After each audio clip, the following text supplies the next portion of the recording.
Excellent. So we are live. Welcome everybody to our bi-monthly program director meeting. Hope everybody's having a good week.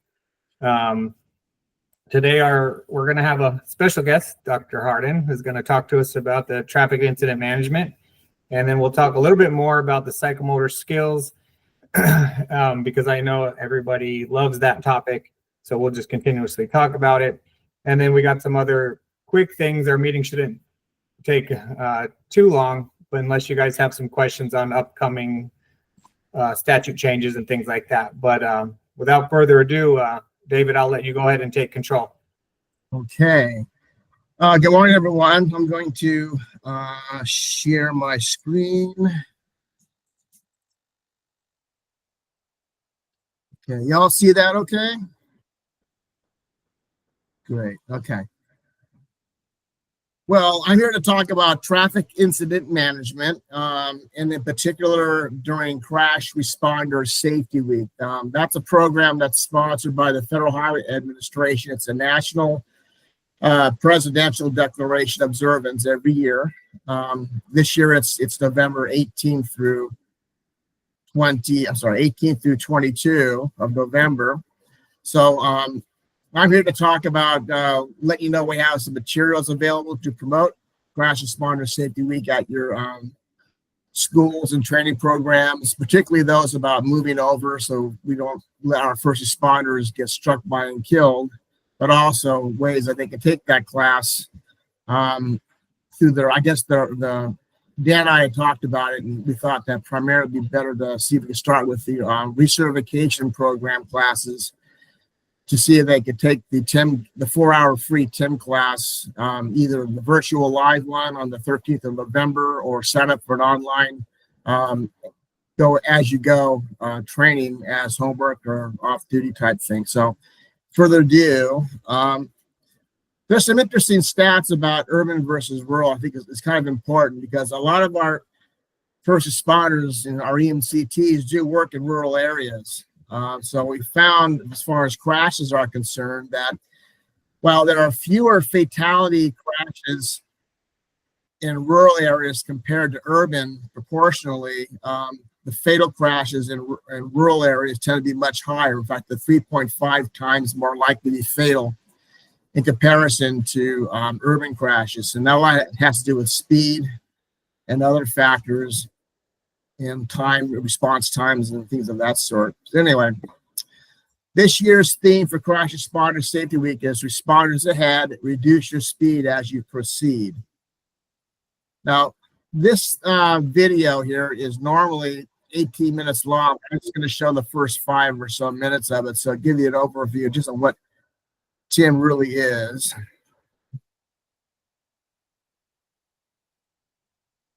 Here we go.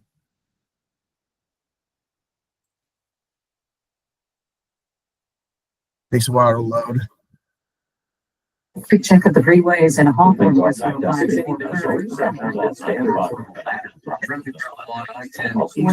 all of it there. It has slow clear. There's a pretty bad echo on it.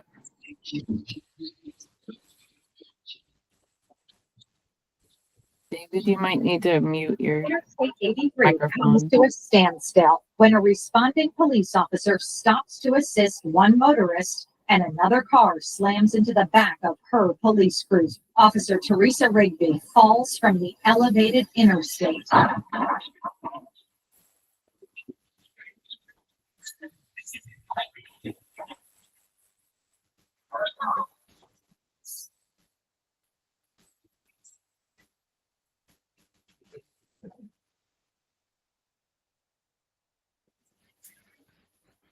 All of us have public safety responsibilities. In managing traffic incidents, we have an obvious obligation to the people involved, but we also have a responsibility to motorists to prevent secondary crashes and reduce delays. Finally, we must remember that our safety and that of fellow responders should always be a primary consideration.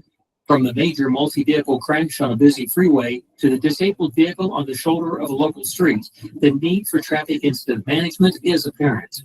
The National Law Enforcement Officers Memorial is located in Washington, D.C. The FBI tracks officer deaths nationally. Over 24 years, 278 law enforcement officers were struck and killed by vehicles. That averages out to one officer killed each month. The fire service has a similar memorial in Emmitsburg, Maryland, where it honors those firefighters who have made the supreme sacrifice, including 5 killed in struck-by incidents in 2010. The International Towing Hall of Fame and Museum in Chattanooga, Tennessee, memorializes those killed performing the important tasks of that profession, an average of 1 every 6 days. An average of 23 highway workers were struck and killed by vehicles each month in 2010. There are consequences for everyone when incidents occur on our roadways. They may be minor inconveniences like being late for work or a missed appointment, or even more serious outcomes like being involved in a secondary crash as a result of an incident-related traffic congestion. To some degree, traffic incidents are inevitable, but definitely something that we need to manage better for the benefit of everyone involved, for commerce, convenience, and most of all, for safety. You likely have had many experiences from traffic incidents and worked with fellow responders, some good and perhaps some that didn't go so well. It boils down to being on the same page to some extent. Traffic incident management, or TIM, is one way we can all pull in the same direction on an incident scene. The National Traffic Incident Management Coalition represents most national responder groups, and it has established a unified vision for TIM called the National Unified Goal, or NUG for short. That goal provides the framework for incident management for responders. Responder safety, safe, quick clearance, and prompt, reliable, interoperable communications. Over the next few minutes, we are going to give you the basic tools to understand TIM, work together on the scene, and ultimately clear the scene quickly and safely. If we do our jobs well, everyone benefits. We can reduce incident duration significantly. We can reduce secondary collisions, which are also the ones where our incident responders are injured and killed. And we can improve safety for all motorists who may be driving near incidents. The Manual on Uniform Traffic Control Devices, or MUTCD, is a set of national guidelines used by transportation engineers and other highway safety professionals to ensure that signs, signals, and markings have consistency throughout the United States. The section on temporary traffic control zones applies to traffic incident management areas. Let's start by defining what constitutes a traffic incident. A traffic incident is an unplanned, randomly occurring traffic event that adversely affects normal traffic operations. You can see by the definition that an incident can vary widely from a stalled vehicle on the roadway shoulder, roadway debris, or a multi-vehicle crash with injuries that block several lanes on a major highway. Even a routine traffic stop can be a type of an incident, since it is an unexpected event to a passing motorist. Minor incidents are those that are cleared in less than 30 minutes, like minor crashes, roadway debris, traffic enforcement actions, and other events that impact roadways briefly. Most of what you encounter will fall into this arena, and it will likely be just handled by you. Intermediate incidents require a bit longer to handle and would require up to 2 hours to clear. Many minor crashes would likely fall into this category. Again, it may be just you as a single responder, or perhaps someone else from police, fire, or towing to help briefly. Major incidents are the ones that take more than 2 hours to clear. In many of these instances, you are likely to have more responders and the help of a public works or DOT with traffic direction and diversion. Everyone sharing a common description of an incident scene reduces confusion among responders. Now we have a working definition of incident types. Let's go over some basic TIM concepts. Okay, that's the basic course itself. I can send you the link if you want to watch the full program, the full video. It was done around 2010 or 11, I believe. So the information is still good. The data, as far as numbers, may be outdated, but it's still a good overview of what TIM is. Now, as far as why TIM is important, here's some Arizona struck by fatality data of our first responders. We had a total of 10 between 2017 and July of this year. 2 of those occurred while the responders were off duty, or 20% of that total. Nationally, that same time period, there was 279 struck by fatalities of first responders. 15 occurred off duty, and 5% of that total. So why do I talk about off duty? Because we know that EMTs, paramedics, they tend to have that mindset of wanting to assist. Just our nature, I think. There are a lot of precautions that they should take into consideration because they won't have the big fire trucks, the warning signs, the lights, the cones, the flares, and the multiple barriers to help protect them at crash scenes. So I have a presentation as a module to accompany the TIM training that kind of goes over the considerations for responders if they have to decide to stop at a crash scene or a disabled vehicle while they're off duty. But nevertheless, you can see the numbers are fairly high. Arizona's been lucky so far. Now, these are just fatalities. These numbers here are from Arizona Department of Transportation for 2018 to 2023. We had a total of 126 crashes involving or struck by crashes involving responders. These aren't the number of responders injured. These are the number of crashes where there were injured. So some will include at the top here, DOT worker only, fire EMS only, both fire and EMS.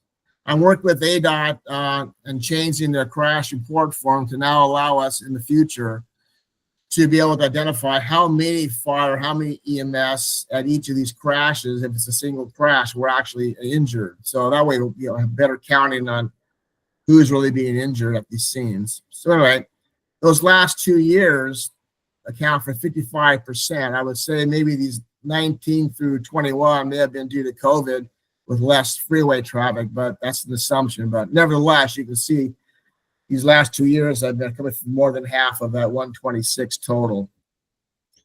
Now, again, there's some information about risk of being struck by. It increases the more responders you have on scene. So, for example, there were 38,272 crashes or injury and fatal crashes in 2023. You take the average number of responders at a crash, including law enforcement, fire, EMS, towing, transportation workers if they're there to help control the traffic. You multiply that by that 38,000, you get 267,000 plus responders at risk at any given time during that year. And we know and most trauma and EMS professionals know that increased speed results in increased likelihood of fatalities because there's a squaring of the inertia as you increase your speed. Now, these numbers here, 23, 42, and 58, those were converted from kilometers per hour. So I'm going to go back and redo this and put in miles per hour, reflecting from miles per hour, so it's more accurate.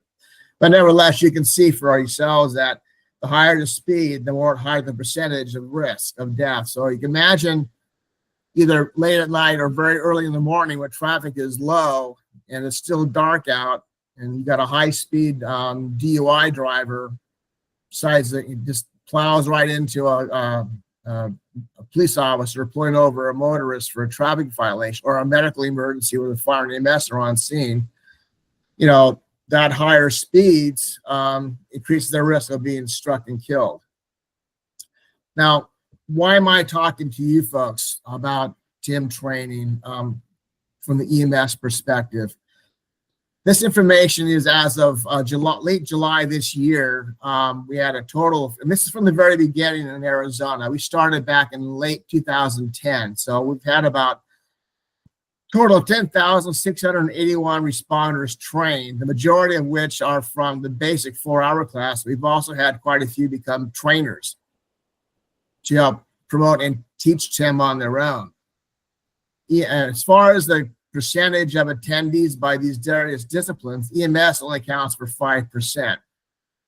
Now, some of that might be accountable to a paramedic who's a firefighter. They'll check the box firefighter for their discipline as opposed to just EMS. So that may account for part of the lower number, but typically when EMS is listed separately, it refers to the non-fire based EMS. And so we're trying to get more of our non-fire based providers to get trained in TIM to help boost that 5%. Now, this here is some information about Crash Responder Safety Week. This is a PDF fact sheet I can email to you as well to make available at your schools. For this year, for Crash Responder Safety Week, we'd like to promote the live virtual TIM class. That's on November 13th. That's from 9 a.m. to 4 p.m. It's a live virtual class, so there'll definitely be some interaction with that, and it's free of charge. There's also an online or web-based go as you go, learn as you go, I guess is the phrase, that you can take. If you have to go on a call, you can freeze where you are and then come back and resume and complete it. It's also 4 hours. It's interactive, so there'll be some little quizzes involved, and make sure you're paying attention, that you're still online. You should be. You can also schedule an in-person course. If you want to have a course at one of your schools, we can do that.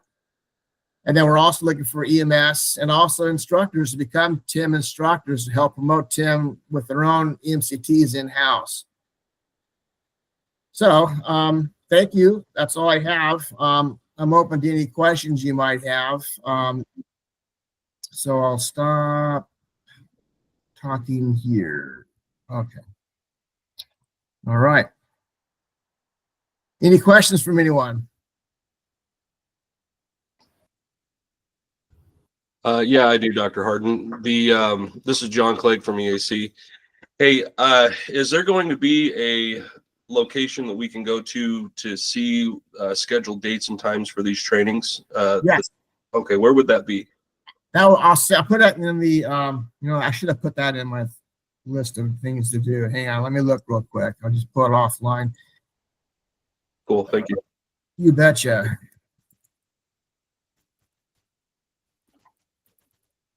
Yeah, you can go to the TIM website. You can look for a class. You can also reschedule one too.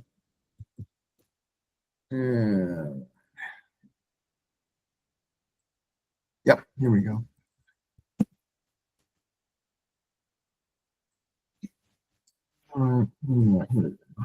Put that in the chat. You can click it. Now show my screen real quick to show you what that web page looks like.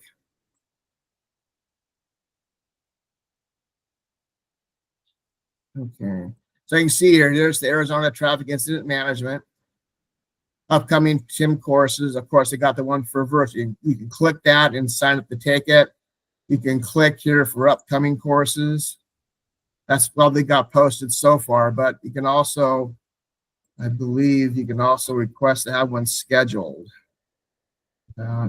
Contact, okay. So these are contacts for that. I will put I'll put the email to the young lady I work with at Traffic Incident Management, who can get you some links to where you can go to request a training. And that's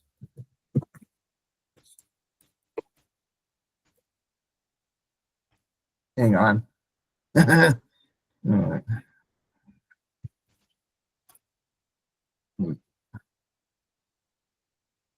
Man, computer's slow today.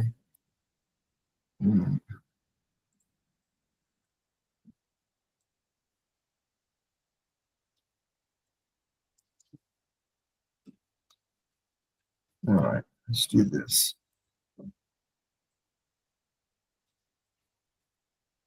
Okay. Yeah, that's her email address, Luz Rubio, Maricopa.gov. She's with Maricopa Department of Transportation. She helps serve as our recorder, secretary, and scheduler for the TIM Coalition. So if you want to email her after looking at the TIM website, ask if you'd like to schedule a TIM class, an in-person class, or a virtual, or even a webinar, we can do both. So let her know what you want to do. She'll be happy to accommodate you. Anyone else have any questions? Oh, I can tell you one thing. The Federal Highway Administration is in the process of updating the TIM module for more data, more videos, changes in standards, what have you. In the process, they're going to get it launched probably in January 2025 after they validated and reviewed it. They neglected to renew their CAPC application for CAPC CEs, so for the current program, but they're going to get that rectified, because I told them that's not a good thing not to have, because that's a big selling point for our EMS people to get CAPC approval. It's almost a guarantee your program is going to get approved for CE. So the other option is since the Bureau of EMS and ADHS as a state EMS office recognizes and supports the TIM training, there is that one option in the NREMT website where you want to add your courses to your transcripts and then assign them to the various categories for recognition. You check the box, State Office of EMS approved or something to that effect. That'll work just as well. And the Bureau will back you up on that. So other than that, I do thank you all for letting me present. I'll put my email in the chat as well. If you want to contact me offline, I'd be happy to talk to you about anything you want to do.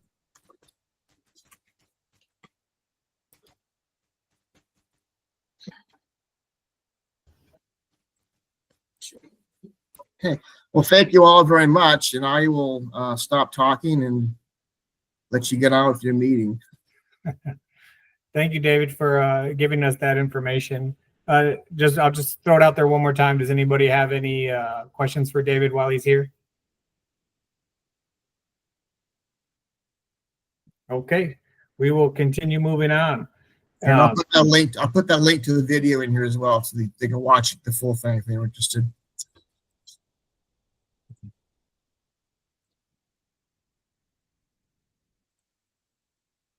All right. Like I said, we'll go ahead and carry on. I don't have too many other things that I wanted to talk about. The other one, our standard conversation about the psychomotor skills exams ever since National Registry had sunsetted it. And, so far, the way that we implemented kind of that bridge when National Registry went away from it and the state still required it, is we were, as you guys know, we were having you email me and I would email you a testing packet.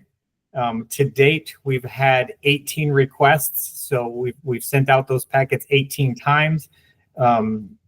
We've gotten some great feedback from everybody on how to make it a little bit better, adding things, stuff like that. So I'm continuously working on it. The other part of this is I've also been looking at what COAMS requires and everybody, and trying to gather as much information as possible on what's actually required. So what I've come up with, and some of you out there are actually more proficient and better content experts at some of this than I am currently. But what I have actually found is we kind of have two pathways to go on the psychomotor skills exam process at the end of your course. Pathway number one is exactly how we've been doing it, where you email me and I send you a testing packet and we're refining those packets as we go.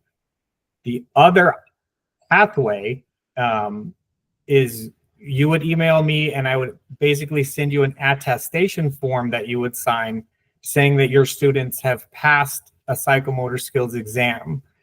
The difference between those two situations are the actual skills scenarios did not come from the state. We did not create them, so you would create them in your own program. I'm not saying that's the best option. However, all the statutes and rules and COAMS and requirements that I have read allow you to do that. You still need to let the state know, so I can send you that particular form to sign and attach it to your class rosters. It doesn't mean that you cannot do the skills testing, because you still need to maintain your own records for when you get your COAMS audit, or if I come in and do a compliance audit. I still want to be able to check and see that you guys actually did your psychomotor skills exams. Like I said, the only real difference between the two scenarios is the scenarios that you're testing people on, with cardiology, integrated out of hospital, all of those things. The actual scenario itself didn't come from DHS. So do we have any questions on either of those two pathways?